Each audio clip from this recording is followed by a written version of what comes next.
You know what game I haven't played in a while? Super Metroid. Let's go ahead and play some Super Metroid.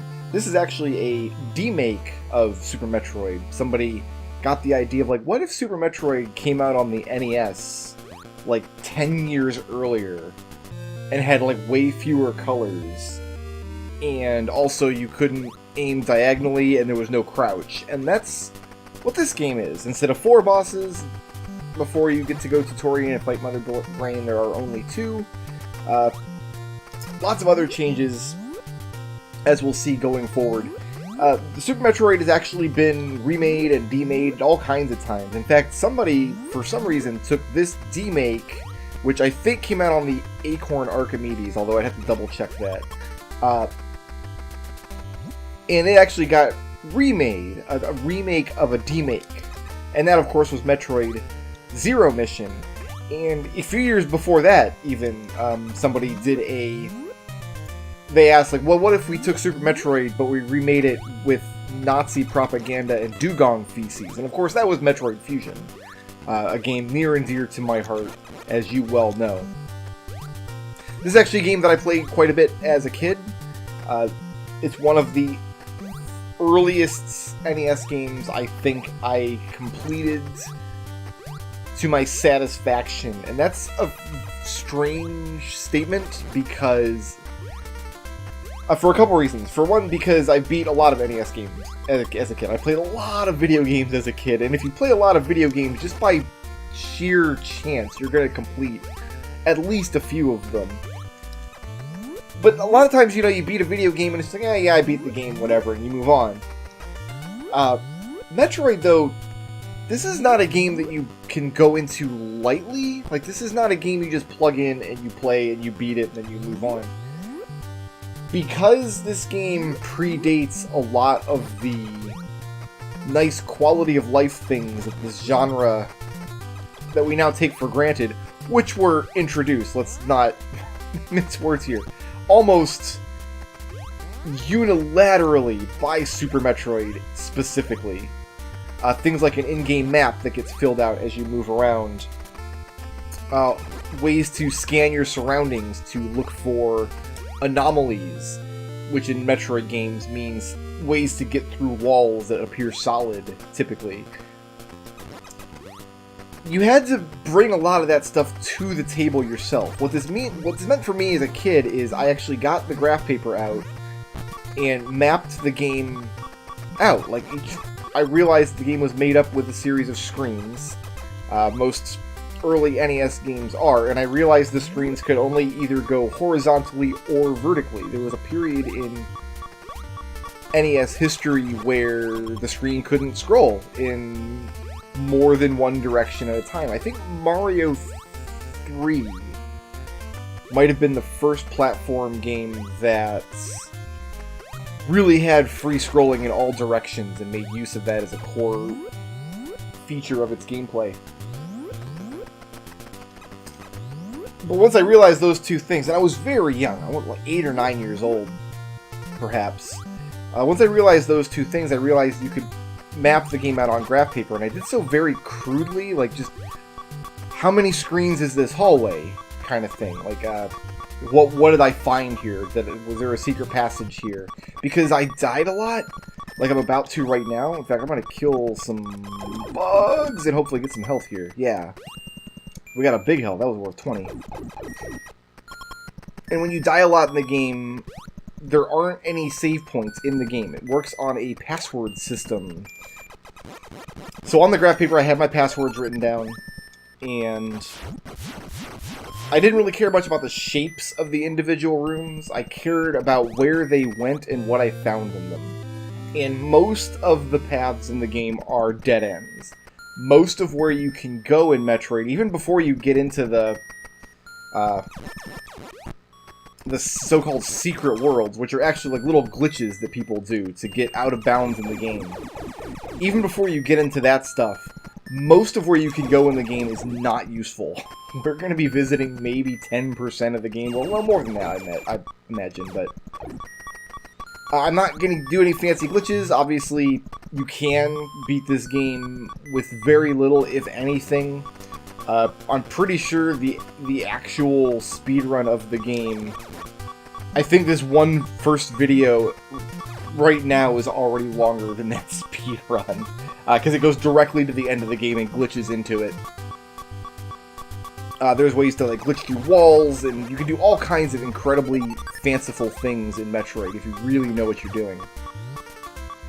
But once I realized that so much of the game was dead ends, that it wasn't really necessary to clear every part of every level, and really that the game, the word level doesn't really mean anything like it does in Mario or Mega Man. I need more missiles is what I need.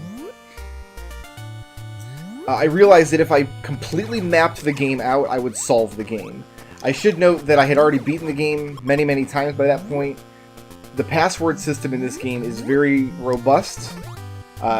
In fact, they had to implement both uppercase and lowercase letters just to track all the stuff in the game, like which pickups did you get. I'm pretty sure this was a battery backup game in Japan. It might have been released on the Famicom Disk System. I don't actually know anything about the Famicom Disk System, except the mascot was a little yellow disc guy, and I really, really wish Nintendo would put him in Smash Brothers. I think that would be excellent.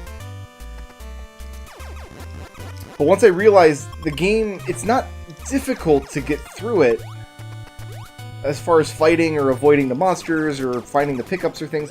The difficult part is just knowing what's where, just knowing where you need to go, especially when you die and reload back at the beginning of a level after 30 or 40 minutes of exploring these tunnels. I realized very early that if I map this game, I'll solve the game. And that's a big deal for a 9 or 10-year-old. I've always liked drawing little maps in games. I liked, around the same time I was playing a game called Wizardry. The first Wizardry game had an NES port. I had played Ultima Exodus, which has kind of the same corridor-style dungeons that you have to draw your own maps of. A few years later, on my father's Amiga, I played the Bard's Tale. I need missiles. I'm not doing anything in here without missiles. Except crying, maybe. But for NES games, this was not really a thing you had to do a lot of. I mentioned Wizardry and Ultima. Those were not NES games originally. And then games like Zelda or Final Fantasy, they actually came with maps. Like, you got a map in the box, typically. It wasn't really helpful to draw maps of, say, a Zelda dungeon or a Final Fantasy dungeon, simply because you already knew where you were going. The mapping had already been done for you.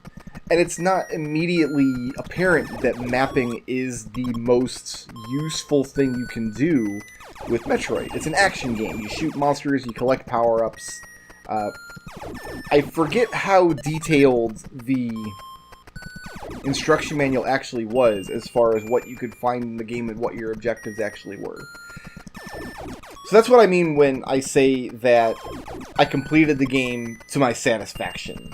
I beat the game using the password system's Justin Bailey code, which gives you a character which basically every item in the game, with all the objectives already complete, all you gotta do is go to the last boss and murder her. I am really needing some missile pickups. Would really be helpful here so I can get through the door and get my bombs. So I knew I could beat the game. I knew that actually fighting the monsters wasn't going to be difficult. It was just the mapping of it. And it was that realizing what I had to do and then actually sitting down and putting in the work I found very satisfying. So when I got to the end of Metroid, I was very, very happy with it. And then I didn't play it for many, many years. And here's the big $2,000 confession. I don't know why this confession's worth $2,000. You know what's worth $2,000? Some flippin' missiles. Can I have some, please? Metroid's not a very good game. It's revolutionary. We wouldn't have most of the great kind of exploration-based adventure titles that we have today without this stepping stone having been done. Obviously, it led to Super Metroid, which was one of the most fantastic video games ever made. But Metroid, it's a lot of this. It's a lot of going through the rooms that all kind of look exactly the same, and up, I'm down one missile, and maybe a monster will drop a missile, and maybe he won't drop a missile, and you'll see as I go through some of the levels as we go, we'll be climbing or falling down shafts. That's just screen after screen after screen of the exact same featureless terrain. A lot of these were concessions that had to be done. I think... And I apologize for butchering the Japanese name, but it was Gunpei Yokoi who invented the Game Boy and later the Virtual Boy that spearheaded Metroid, and he had a vision for an exploration-based game that used the same kind of perspective as something like Super Mario Brothers, but which you could explore in all different directions, and it was what you found in the world that dictated where you were able to go and what you were able to do next, and not just if you've completed the previous level before. It's an important game. It took a lot of steps, it took a lot of chances. The problem is, actually playing it is not a tremendously good time. If you've been watching my channel the past couple years, you know that I like to play a lot of randomizers, and there is a Metroid 1 randomizer, and I don't play it. Maybe the randomizer is more liberal with missiles than this is. This is actually... See, here's the thing. If I don't complete the game in under an hour, then I'm not going to get the best ending. And I've already used up, like, a quarter of that time in this room waiting for a missile drop. So, a lot of rough edges really had to be polished before this idea of an exploration platformer game where your progress is gated by the items you find was really well realized. There's some quality of life things that I know people have done, like Metroid ROM hacks and patches and things. I was supposed to be well away from the missiles by this point. I'm supposed to have bombs by now, and we're supposed to... But you know what? I gotta leave it in. This has to be the video, because it's really proving the point. It's just, some games age much better than others. There's a reason people are still playing Super Metroid seriously, like really hardcore playing it 20 years after the fact. And there are still people playing Metroid 1 as well, but I think more as a curiosity, more of... It's a piece of gaming history and not an actual game into and of itself, if that makes any sense. Maybe it doesn't. But there is also a reason I haven't put it on my channel before, and this is exactly why. It's just a lot of this kind of stuff. I cannot believe... I've never had luck this bad. I've never had luck this bad at getting missile drops. It's still giving me health drops. I'm at full health and have been for the entire time almost. I just need one missile. We're stuck in some kind of bizarre loop or something, I bet. Like, there's some weird RNG reason why I can't get missile drops right now. So, there's a lot wrong with the game in the terms of, is this still a fun game to play in 2020? I don't think it's age. I'm just going to recycle the room. I'm going to recycle the room. We're going to go back in. I know missiles can drop in here because we got some, but let's try again. There we go. We can finally leave this room. Like this guy here. The only way to jump over this guy safely is to get like right up on him. You have to get so close that you're practically going to take damage from him anyway. Here's another problem. We're going to go through this door.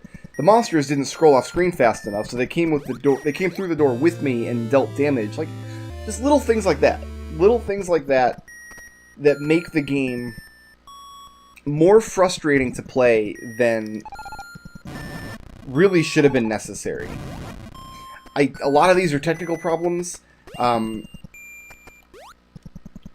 Part of how they were able to build a game world this big, even though, like I said, most of it is just dead ends and pointless space that you never have to go to and really shouldn't go to. It's just you're wasting your time if you do. But it is a relatively big space. If you're going to map the game out, if you're going to try to explore every aspect of it, even before getting into the glitchy stuff, I need 5 more missiles. We've only got a couple rooms to find 5 more missiles. Ugh, okay. Even before you get into that stuff, yeah, it's a huge game world with, I don't know, a couple hundred rooms probably, and lots of secret tunnels and stuff to discover, but the way that they managed to do that on the limited hardware that they had access to at the time was they reused so many rooms. Individual screens are used over and over and over in this game. And it's very difficult to navigate a space like this when so many of the screens look identical to each other. It's just not very user-friendly from the perspective of, oh, is this hallway A or hallway B? Because I've seen this same exact cluster of blocks in this exact arrangement repeatedly now, but I'll take some health, why not? I think we should probably just settle in for the second best ending. I think. That's probably the case here, just because I've gotten so unlucky with missile drops. The speedrun of this game actually gets very few missiles.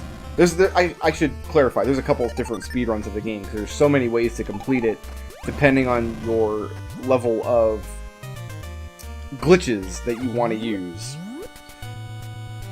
But I know one of the speedruns of the game basically gets to the end of the game with very, very few missiles, and you need some number of them.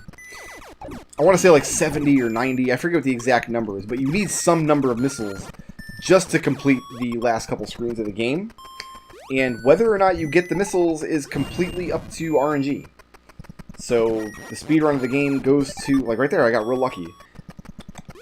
Goes to like the last couple screens of the game, and maybe the monsters there drop the missiles, and if they don't, they just reset and try again. This is the last beam we're going to need to pick up, is the ice beam. The first one was the long beam, which actually was not in Super Metroid because it's a really terrible item. You start out with a gun that is basically worthless, and then later you get an upgrade to it that lets it shoot full screen. And now I can freeze enemies. It takes so many shots to kill an enemy if you're not using missiles that typically it's better to just freeze them if you can. Then you got situations like this, like to get out of this hole here. Why is that blue flea guy still following me around? He's not supposed to be out of that room. I have no idea where he came from or how to get rid of him. Anyway, you see, we couldn't jump out of that hole there. It really couldn't be done. There's another one. Where the hell are these guys coming from? I did a test play. 2 of them today, just running through Metroid, and I didn't see any of this kind of behavior. I don't know what's going on. It's possible my emulator is haunted. If we were to bomb down through this floor here, we would fall into a trap hole, basically. It's a trapped shaft that is incredibly difficult to get out of. And the game is full of things like that. They're full of like little tricks and traps. And oh, you went this way? Well, there's nothing down here, and now it's going to take 2 hours to get out of. And if you're mapping the game, you have to find all of them, because that's part of how you map, is you just find all the tricks and traps. And we're going to see lots of them as we go forward. Shoutouts to Tier McDole for sponsoring this video. If you like the video and want to see more, please tickle my thumb, leave a friendly comment, and ring my little bell.